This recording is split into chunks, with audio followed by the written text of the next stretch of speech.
Hi everyone, I'm Stephanie Peart and welcome to the Salt-Tea Science Podcast. And I'm so glad you're here to join in on another TGI Fun Science Day. And I'm especially excited about this episode because it's our very first Salt-Tea Science Thanksgiving special. As all of my American listeners are aware of, next Thursday, November 28th, 2019, is a special federal holiday known as Thanksgiving. And it's a day of parades and football and 5K turkey trots, as well as we can't forget the delicious Thanksgiving dinner. So to help us get into the holiday spirit, I decided to host a Salt-Tea Science Thanksgiving podcast episode. And I've invited several great scientists from Stockton University and the Virginia Institute of Marine Science to join us at our figurative table, to join us in giving thanks, and giving thanks especially for our oceans.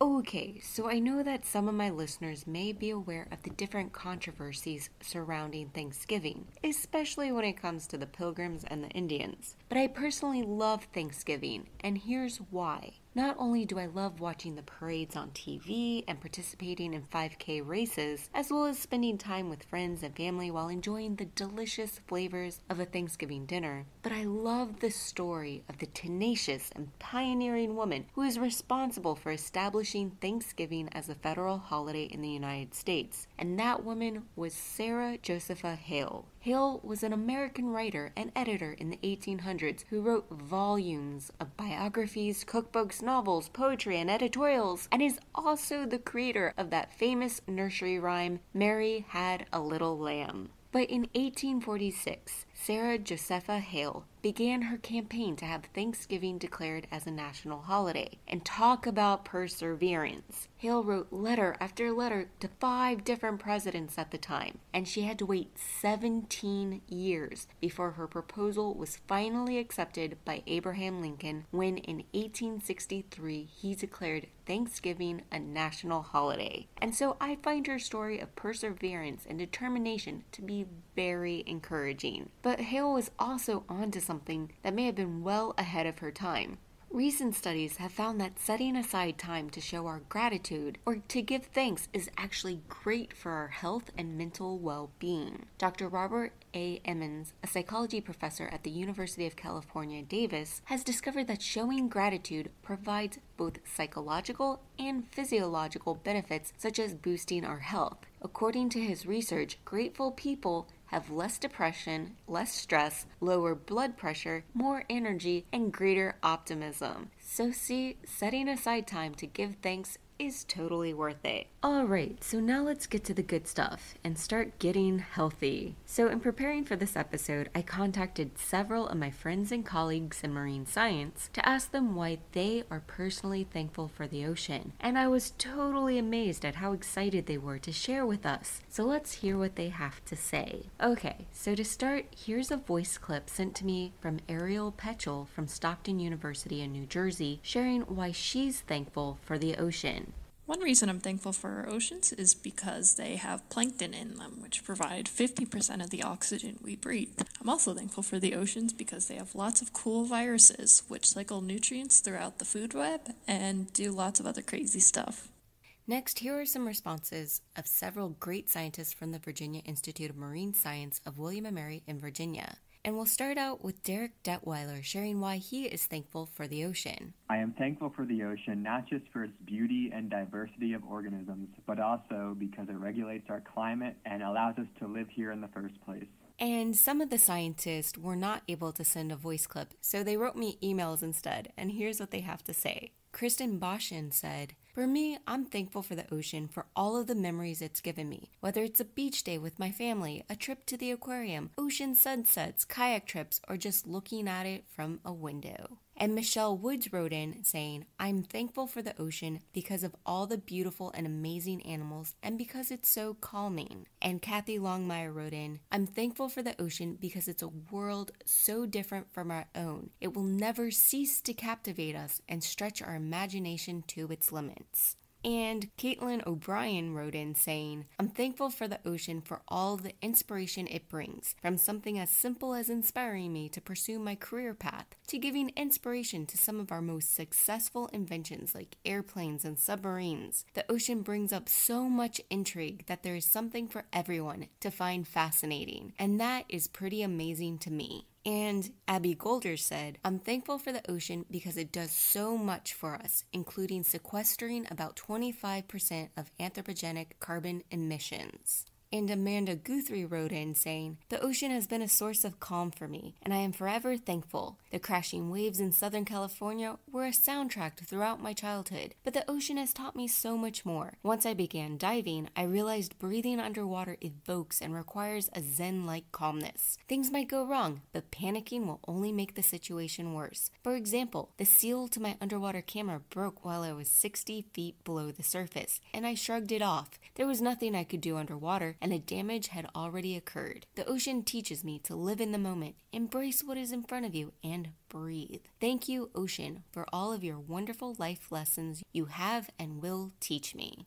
And finally, Allison Smith wrote in, I'm thankful for the ocean because it inspires not only feelings of wonder, awe, and calm, but also because it fosters the urge to forever explore its limitless mysteries. And so I'll say a quick thank you to everyone who emailed me. I really appreciate it. Alright, so now let's listen to some more audio clips that different scientists from them sent to me. And our next scientist was so excited to share why she's so thankful for the ocean that she couldn't help but to turn it into a little sing-song jingle. So let's have a listen. Hi everyone, this is Aman Kohli. Why am I thankful for our oceans, you ask? Well, that's where all the pretty fish, all the pretty fish, all the pretty fish, all the pretty fish live. So I'm thankful for our oceans because of the pretty fish that live in them. Alright, that was beautiful, Aman. Thank you for sharing your reason in a nice little sing-song manner. Alright, so now let's listen to our next voice clip sent in from Kayla Cahoon.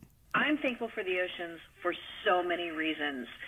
For me, there is no occasion, both for pleasure or for academic purposes, that the ocean isn't appropriate. Whether it's vacation with my family and we're going to have some fun in the summertime, or a friend's wedding, or even such sad occasions like a funeral or a loss, just going and sitting on the beach and listening to the sounds of the waves and listening and hearing the birds and all the life that's happening there. There's just something calming and soothing about it that is appropriate for any emotion, any feeling, happy, sad, melancholy, celebratory, anything. It's always a good time. But on a more academic note, the oceans are givers. The oceans give us so many things that we don't even think about or consider. They control our climate.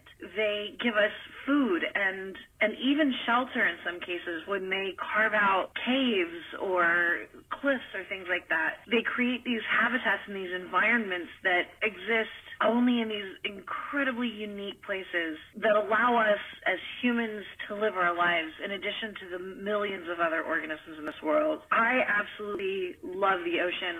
It makes me feel small. It makes me feel like it just puts the world in perspective for me. It's soothing. The sound of it puts me to sleep, and it also inspires me to think. It lets me have fun with my kids, and it also lets me ask really challenging questions about the universe. I can look at something teeny tiny like a phytoplankton or a little bitty single cellular thing that's feeding in some weird foreign land that's still on Earth, or I can hop on a jet ski and go out for some fun with my husband. I love the ocean. I love going to the ocean. It feeds my soul, and I think that it's underappreciated most of the time, and I love it so much, and I'm so thankful that it's here and that I live in a place where I can get to the ocean quickly. All right, that was wonderful. Okay, so next we have a voice clip from Abby Sistai. Hi, Salty Sciencers. Don't forget to be thankful for the ocean this Thanksgiving for everything it does for you and me. It helps regulate the climate by absorbing CO2 from the atmosphere. It provides all of the yummy seafood that we eat. And it contains some of the only environments on Earth that are still unexplored. All right, and now here's a voice clip sent in from Christina Rarick. I'm grateful for the ocean for a number of reasons. I grew up by the ocean, so I have very fond memories of hanging out with family and friends, boogie boarding, body surfing, building castles, and laying in the sand. But in addition to that, the sound of the ocean is very relaxing, and swimming in the ocean is good for your skin. And within the last few years, I've had the opportunity to explore the ocean through scuba diving. So I'm pretty much grateful for all that the ocean has to offer. All right, so our last voice clip was sent in by Kristen Sharp, and here's what she has to say. Hi everyone, my name is Kristen Sharp. I study zooplankton ecology, and I'm thankful for the ocean for a variety of reasons. Of course, I'm a marine scientist, so I love everything about the ocean. However, I think what is most important about the ocean is all of the critical things that it supplies for us. So for example, over half of the world's population relies on the ocean as a source of its primary food source. And also, the phytoplankton, which are the microscopic little algae cells in the ocean, are responsible for up to 50 to 80% of the oxygen found in our atmosphere. So if you like breathing, you can thank the ocean. Happy Thanksgiving. All right, so there you have it. 14 different scientists from different fields and disciplines within marine science giving you their reasons why they're personally thankful for the ocean. And I was going to add my why I'm thankful for, but I think they all covered it. So I'll just close this episode by saying a big thank you to all of these wonderful scientists who contributed to this episode and shared their reasons why they're thankful for the ocean. And I also want to say a big thank you to you, my listeners, for listening to me each week, because without you, it's just me talking into a mic. So thank you for listening. And finally, I'll just say that if you have any reasons why you're thankful for the ocean and would like to share them with us, we would love to hear what you have to say. So feel free to email me at saltysciencepodcast@gmail.com. All right, so until next week, don't forget to do your thing to keep our oceans clean and to always stay salty. Thank you for listening to Salt-Tea Science. But guess what? You don't have to let the fun end here. Go to www.saltysciencepodcast.weebly.com, where I've posted some cool videos, my study notes, and some really neat experiments that you can try at home. And if you want to follow along with my own research, you can follow me on Instagram. User handle Teps Adventure. That's TEPS Adventure. All Salt-Tea Science episodes are available on iTunes, Spotify, Google Podcast, and YouTube, plus a number of other podcasting apps. If you like the show, please rate, review, and subscribe on iTunes, as this is the best way to spread the word about this podcast. Salt-Tea Science is listener supported, so if you would like to show your support, visit our Patreon page at www.patreon.com/Salt-Tea Science, where you can either make a one-time donation of any amount or join the Salt-Tea Science crew for as little as $1 a month. So visit the Salt-Tea Science Patreon and sign up today.